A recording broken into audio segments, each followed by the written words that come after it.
دانتوں کو برش کتنی دفعہ کرنا چاہیے اور کب کب کرنا چاہیے، یہ تو آپ نے کافی دفعہ سنا ہوگا، لیکن کون سا ایسا وقت ہے جب برش نہیں کرنا چاہیے، یہ بھی اتنا ہی امپورٹنٹ ہے۔ دیکھیں، جب بھی آپ ایسی چیز کا استعمال کریں جس میں تیزابیت کا اثر زیادہ ہوتا ہے، جس فار ایگزامپل آپ نے کولڈ ڈرنک یوز کی یا آپ نے کوئی سٹرس فروٹ یوز کیا، سٹرس فروٹ مطلب جس میں کھٹاس ہوتی ہے، تیزابیت ہوتی ہے، یا آپ نے وومٹ کیا،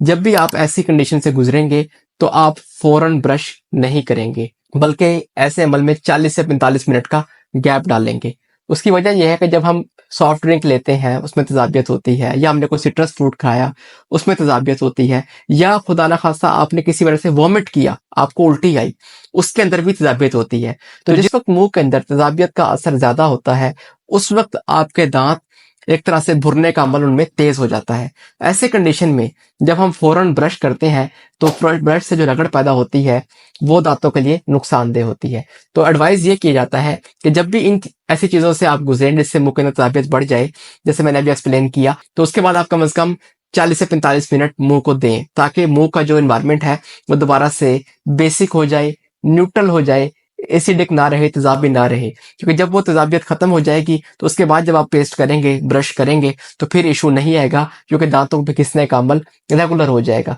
تو ہمیشہ جب بھی ایسی چیزیں آپ کو فیس کرنا پڑے تو برش کرنے سے گریز کریں۔ Thank you.